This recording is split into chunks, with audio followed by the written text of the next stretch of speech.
politics getting you down these days? You ever look at the candidates and think to yourself, it doesn't matter who I vote for, nothing's really going to make a difference, they're all terrible anyways?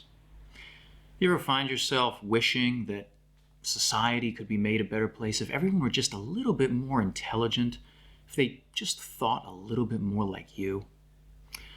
Well, I've got news for you. You might have a problem. In fact, you might have a problem with democracy. But lucky for you, help is on the way.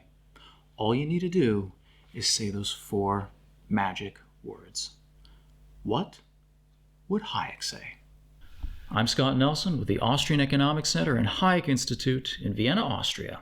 And this week, we're going to take a look at what Hayek has to say about the problem with democracy.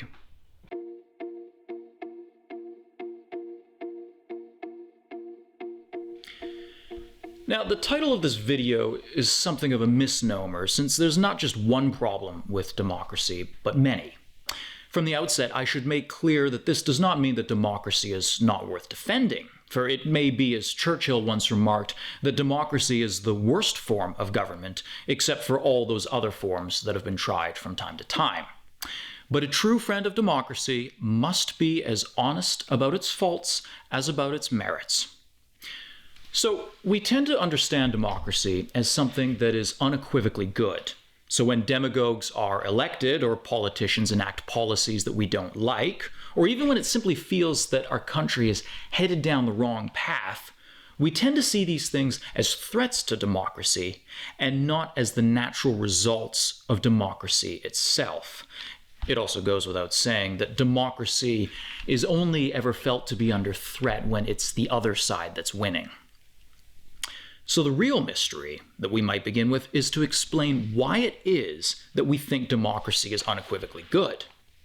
If we look to the philosophy of ancient Greece and Rome, by contrast, we find democracy is only one of several types of regime. There's also monarchy and aristocracy, for example. We don't take these regimes so seriously in the West, although it is interesting to consider that heads of state or government have something almost monarchical about them. The focus is entirely on them, as if they were all powerful and could solve every little problem in society. In any case, today, even regimes that look more like tyrannies or oligarchies and that flagrantly disregard the will of their people will still pay lip service to democracy in their rhetoric. So why is democracy so appealing? Well, in theory, we all get a say in our political community. We all get to be heard as equals. And the equality element here is important. Democracy can accommodate the different understandings of equality inherent to many forms of liberalism, socialism, and conservatism today. Indeed, equality, the idea that every one of us can play an equal role in our political community, is so important to our understanding of democracy that Hayek noted that the word democracy had come to be more or less synonymous with everything we deem desirable, such as equality. This terminological confusion is problematic because it extends as well to our conflation of the terms liberalism and democracy. There's this prevailing assumption in political discourse that liberalism and democracy are the same thing. Hayek, as any good classical liberal, is quick to point out that they are different and, in some respects, even opposed. The liberal is concerned with limiting the coercive powers of government, whereas the Democrat is not concerned with limits, unless these limits have been introduced by majority opinion.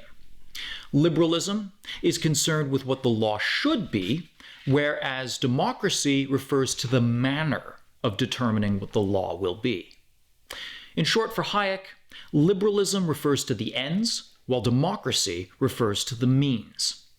For all of its merits as a means, Hayek did not actually view democracy as an end desirable in itself. And to understand why, we need to take a closer look at the backbone of democracy.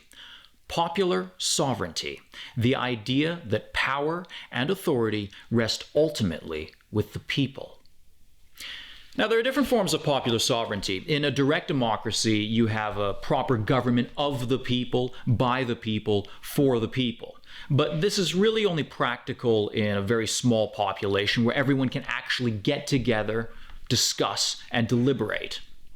And even this can sometimes be tedious. I'm sure you've all had that experience before where you're a small group of 4 people, you're out, it's the evening, you're out on the street, you're looking for a restaurant to go to, and one person says, well, I want to have Turkish food tonight. And then another one says, oh, I want to have Chinese food. And someone else says, I want to have Japanese. Someone else wants to have Italian. And you're hangry and you just want to go get something to eat.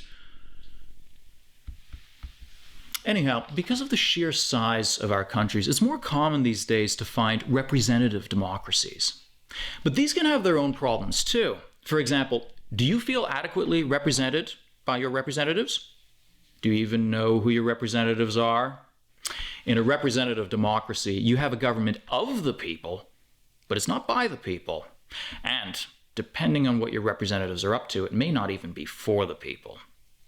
This is obviously the case if your representatives are corrupt. But even if they're not corrupt and have the best of intentions, there are still potential problems. For example, you may feel adequately represented, but your neighbor, who has a whole set of different concerns and preferences, might not feel represented. And this raises an important question as to what your representative is supposed to do.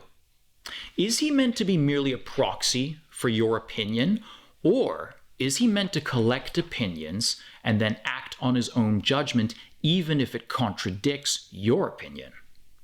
All too often in this day and age, it seems like representatives are slaves to the people who elected them. And this sounds logical. That's their job, right?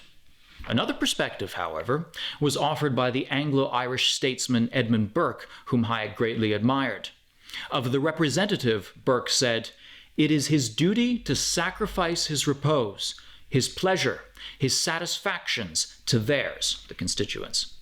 And above all, ever, and in all cases, to prefer their interest to his own. But your representative owes you not his industry only, but his judgment.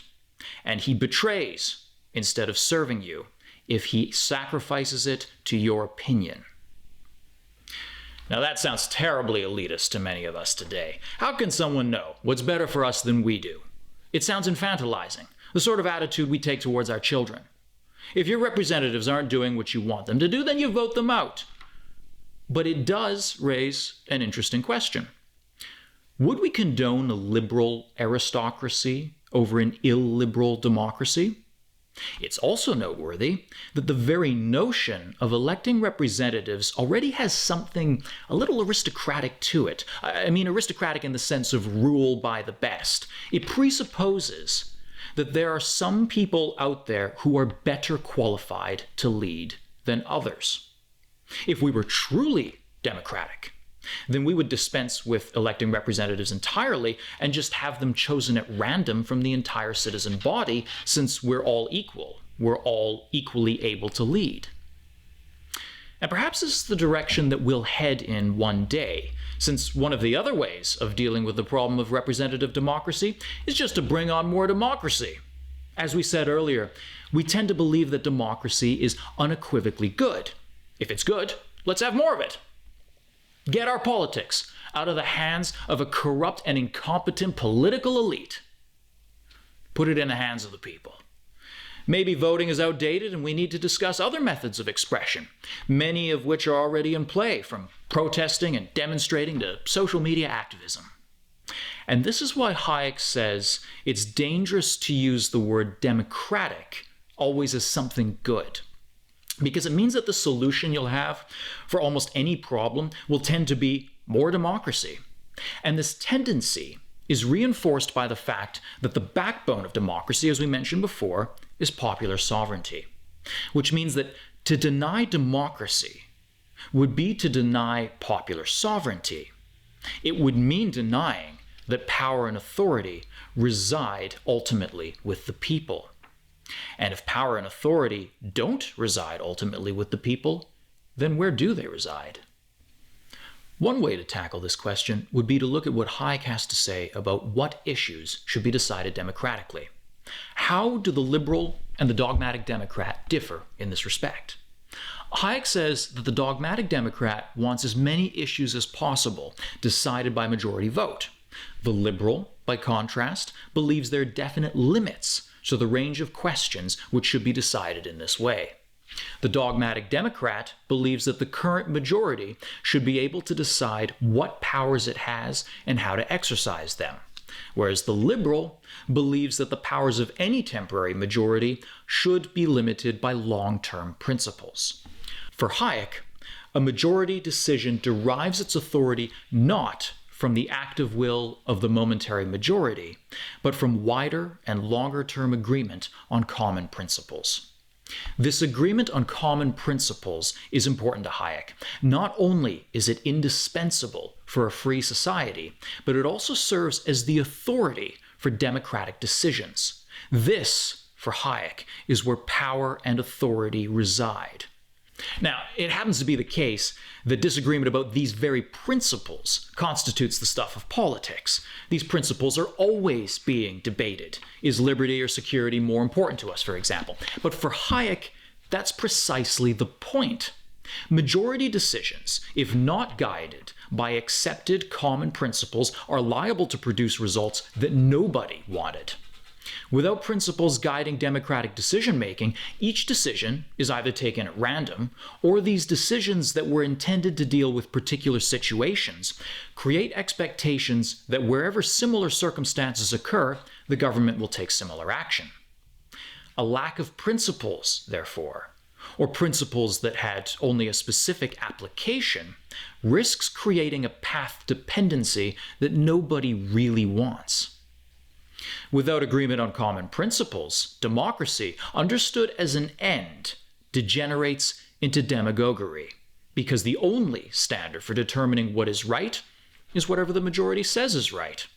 In other words, if democracy is an end in and of itself, then that's the same thing as saying that might makes right. We have there the tyranny of the majority. It turns out then that democracy is just as much in need of safeguards as any other type of government. Otherwise, it can tend to precisely the demagoguery, foolish policies, or the general moving in the wrong direction that I mentioned at the beginning. So what can provide this safeguard to democracy? Well, we've already mentioned agreement on common principles, and Hayek as a liberal would obviously support liberal principles. But the very notion of principles implies something else that Hayek endorses: limits. The idea that there should be things that nobody has the power to do. These limits would, of course, be based on certain philosophical positions. Take, for example, when Hayek was writing in the United States his book, The Constitution of Liberty, published in 1960. He noted that the limits of suffrage were matters of expediency. The idea that you had to be 21 years old to vote, that criminals, resident foreigners, non-resident citizens, etc., were all excluded from voting. But there's no reason, based on democratic philosophy, why the age limit can't be lowered, or that foreigners can't be accorded the right to vote. Citizenship itself is arbitrary. It, and all the rights that go with it, is granted to you by birth, or according to the citizenship of your parents. It binds you to a certain country, but a country itself is not even always a natural or obvious unit. Throughout history, borders have regularly changed, with new countries formed or some being wiped off the map, with no natural governing principle than the vicissitudes of history. So there's no reason why the current limits on suffrage couldn't be relaxed. However, all the same, those same limits could just as easily be moved in the other direction without in any way infringing on the democratic principle. Equality before the law doesn't necessarily require that all adults have the vote. There's no reason why you couldn't restrict the vote only to persons over 40, or only income earners, or only those with a vested interest in the state. That would mean excluding civil servants and recipients of welfare, or only heads of households, or only people with a certain level of education. Any one of these restrictions is based on a philosophical standpoint whose absurdity cannot be assumed in advance. Raising the voting age assumes that older people are wiser, which is not so ridiculous sounding if you're in your 40s or 50s and you think back to when you were a teenager and you think, well, Yeah, actually, I am slightly less dense today than I was back then. In some places, where voting was restricted to property owners, it was because it was felt that property owners had a greater stake in the survival and well-being of the community, and so they would be more inclined to think prudently and long-term. Now, Hayek as a liberal would not necessarily have advocated restrictions along the aforementioned lines, but the point remains that any extension or restriction of suffrage, for example, would have to be made on the basis of a principle beyond the democratic principle itself. Of the potential restrictions to suffrage enumerated above, the one that you're probably still liable to hear today is the one pertaining to a minimum level of education. And this goes back to the conceit inherited from the Enlightenment, which I discussed in a previous video, namely the idea that if people were just educated, if they just understood the issues, then they would vote the right way. Because isn't that one of the reasons we prize democracy? Because we feel that it lets people have a say after they've informed themselves of the issues at stake? People are able to inform themselves when everyone is allowed to speak freely and openly debate issues.